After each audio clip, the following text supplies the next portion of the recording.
la cadena transportadora de electrones o cadena respiratoria que también se le llama, se realiza en la membrana de la mitocondria, ¿sí? Es allí donde realizamos, no como el ciclo de Krebs, que recuerden que se realizaba en el mitosol. En el caso de la cadena de transportadora de electrones se hace en la membrana de la mitocondria.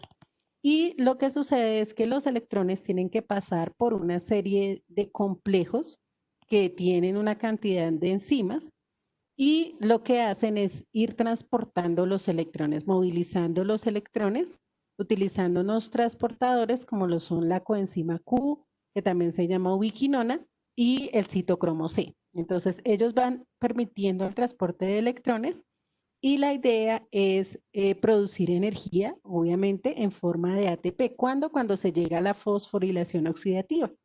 En la fosforilación oxidativa, entonces, aparece una enzima que se llama ATP sintetasa, que ya la habíamos visto en la fotosíntesis, y lo que hace es fosforilar un ATP a partir del ADP y del fósforo inorgánico. Básicamente, esta cadena van encontrándose dadores de electrones, como es el NADH, y aceptores, que en este caso son los citocromos, que son los complejos que tenemos allí. Ellos van aceptando estos electrones y una vez llegan esos electrones al oxígeno, se da la formación de agua, ¿sí? Y así pues se oxida el NADH y el FADH que produjimos en el ciclo de Krebs. Entonces lo que se hace es una oxidación de esos y lo que hace es generar electrones que pueden ir transportándose a lo largo de toda la estructura. Entonces tomamos el apunte de lo que es la cadena respiratoria y ya lo miramos en el esquema. Nos vamos a devolver entonces un momentico a la gráfica. Todavía no la voy a dejar ahí para que la realicen, sino que me voy a devolver un momentico para explicarles entonces cómo se va llevando el proceso de la cadena transportadora de electrones. Y después pasamos a la descripción de la fosforilación oxidativa, que es el último proceso, y ahí sí ya dejo la gráfica para que la vayan realizando. Les dije que tenían hasta dentro de 8 días para presentar los 4 gráficos. Pero chicos, tengan presente que ese es trabajo de clase, de clase.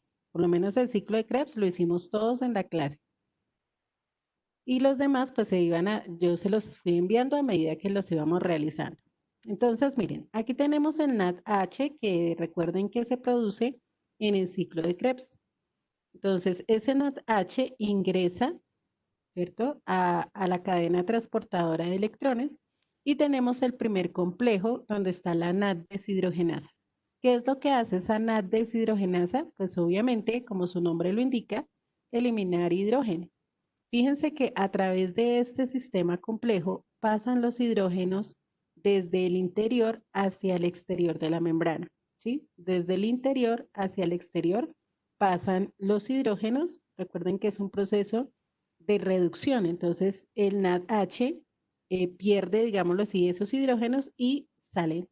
Además se generan electrones. Esos electrones empiezan a ser transportados a través de esos complejos. Aquí tenemos uno de los transportadores de electrones, que es la ubiquinona, y también entonces permite trasladar esos electrones acá. Cuando llegan al complejo 2, donde está la succinato deshidrogenasa, hay una nueva deshidrogenación. Entonces, fíjense que salen nuevamente hidrogeniones. Entonces, aquí en esta parte interna vamos quedando con una baja concentración de hidrógenos y en la parte externa con una alta concentración de hidrógenos. Pasamos luego a la citocromo C, que también, citocromo C también es un transportador de electrones, hasta llegar al complejo 3. En ese complejo 3 encontramos el citocromo S1 y exactamente sucede lo mismo. Salen hidrógenos, pasan a través de este complejo y salen. Pero aquí también, al llegar los hidrógenos, parte de esos hidrógenos va a reaccionar con el oxígeno que está en esta parte y va a formar agua, ¿sí? Esos hidrógenos también, parte de los que llegan, junto con el oxígeno, nos van a dar la formación de agua al interior de la mitocondria. Ahora, hasta ahí va todo el proceso de transporte de electrones, cadena de transporte de electrones. Lo que hemos hecho es, como su nombre lo indica, llevar electrones de un lado a otro, pasando por los diferentes complejos. ¿Para qué? Para formar agua. Y también han salido unos hidrogeniones o unos iones hidrógeno que más adelante vamos a mirar en la fosforilación oxidativa, qué es lo que va a pasar con ellos. Entonces, transportamos electrones y en ese proceso se deshidrogenan, ¿sí? Salen hidrógenos que luego van a ser utilizados en la fosforilación oxidativa. Entonces vamos a la descripción de la fosforilación oxidativa y luego lo voy a devolver para que ustedes puedan hacer el esquema de la cadena transportadora de electrones. Bueno, entonces la fosforilación oxidativa culmina con todo el proceso de respiración celular. Recordemos que la respiración celular es un proceso catabólico, porque aquí lo que hicimos fue romper moléculas para generar energía, ¿sí? Romper moléculas para generar energía. Entonces, en la cadena de transporte de electrones y la quimiosmosis, que es básicamente lo mismo que la fosforilación oxidativa, ¿sí? Entonces ya bueno, ya vimos que en la cadena transportadora lo que hacemos es mover electrones de un lado a otro y liberar energía, ¿sí? Y generar que esos protones, esos hidrógenos positivos, salgan. En la fosforilación oxidativa, que también se llama quimioósmosis, la energía que está almacenada entonces se utiliza para sintetizar o para formar el ATP, para fosforilar un ADP y formar el ATP. ¿Sí? Al final de la cadena de electrones vimos que estaba el oxígeno, que nos permite la formación de agua, y ese oxígeno pues obviamente no está allí para recibir electrones, sino que la cadena de transporte de electrones se detiene o termina cuando se sintetiza ATP. Si ese ATP no se da, no se sintetiza, no se elabora, no se produce, las células no pueden hacer las reacciones que necesitan. ¿Sí? Recordemos que se necesita energía y en procesos anabólicos, perdón, se necesita ese ATP para que se puedan realizar las diferentes funciones. Entonces, se necesita ese ATP y por eso es necesario que finalice con la fosforilación oxidativa. Y para que se realice esa fosforilación oxidativa, entonces se requiere de una enzima que se llama ATP sintetasa. La vimos en la fotosíntesis.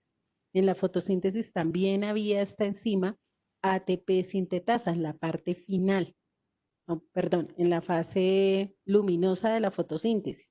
La fase oscura no está. En la fase luminosa de la fotosíntesis se sintetiza ATP, que luego va a ser utilizado en la fase oscura. Pero entonces aquí es darnos cuenta que si no se termina el proceso, si no se realiza la fosforilación oxidativa, donde finalmente el ADP se fosforila a ATP, pues no tendríamos energía para realizar ninguna de las funciones que nos corresponden como seres vivos y pues obviamente si no lo hacemos a nivel macro, pues mucho menos la célula lo va a poder hacer, que es la que primero realiza todas estas funciones. Entonces tomamos el apunte correspondiente a esta parte y ya lo devuelvo para que empecemos a hacer el esquema de la fosforilación oxidativa. Si tienen alguna pregunta, la pueden hacer.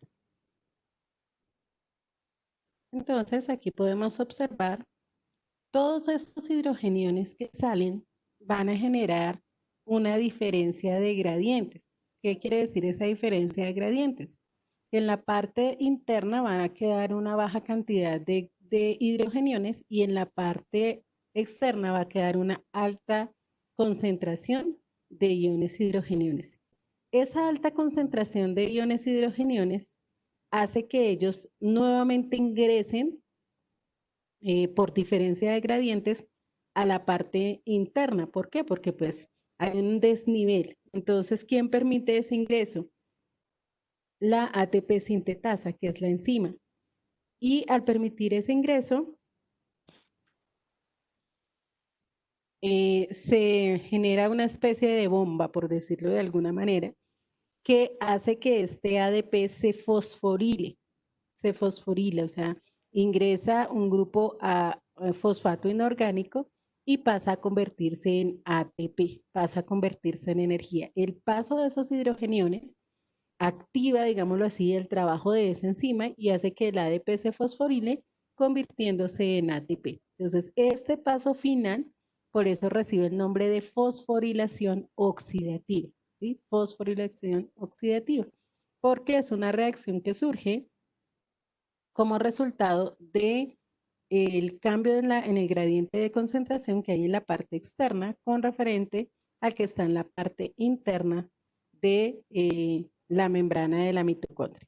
Entonces, eso es la fosforilación oxidativa y este es el último paso de la respiración celular. Allí se terminan de completar la producción de los ATPs que necesita el organismo para el proceso de respiración. ¿Okay? Entonces, ahora vamos a realizar nuestro esquema de la cadena transportadora de electrones y la fosforilación oxidativa. Entonces, nuevamente repito, para los que ingresaron después, vamos a presentar 4 esquemas. El primero es la glucólisis fase 1, el segundo es glucólisis fase 2, el tercero es ciclo de Krebs y el cuarto cadena de transportadora de electrones y fosforilación oxidativa. Ok, Sol. Bueno, entonces empezamos a trabajar en el esquema, por favor. La quimiosmosis es la misma fosforilación oxidativa, ¿sí? Sino que se llama quimiosmosis porque cuando hablamos, la ósmosis como tal implica el transporte de sustancias de un lado a otro a través de una membrana semipermeable. Y en este caso, como es a partir de una interacción química, por eso lo llamamos quimiosmosis. Pasa, en este caso, los hidrogeniones de donde hay una alta concentración a donde hay una baja concentración, haciendo que se genere la fosforilación del ADP y se convierta en ATP. Eso es la quimiosmosis. Ok, empezamos entonces a trabajar en el esquema en el tiempo que nos resta, por favor. Bueno, chicos, entonces ahorita les habilitan el Classroom. Bueno, ahorita lo habilite, pero pues ya saben que tienen una semana para subir el esquema. Entonces, no sé si alguien quiere, le toma el pantallazo y lo coloca en el grupo de Classroom, en el grupo de Facebook, de WhatsApp, perdón, para que tengan el esquema ahí disponible. Aunque creo que no pueden colocarlo allá en el grupo. Bueno, ahorita ya les mando la imagen al grupo para que puedan terminar su esquema, ¿listo? Entonces, con esto terminamos la respiración celular y la clase de hoy. Chao, chicos. Feliz descanso. Que Dios los bendiga. Nos vemos el sábado con los de Predictos. Chao. Chao, profe. Chao, Lita. Chao, chicos. Feliz tarde.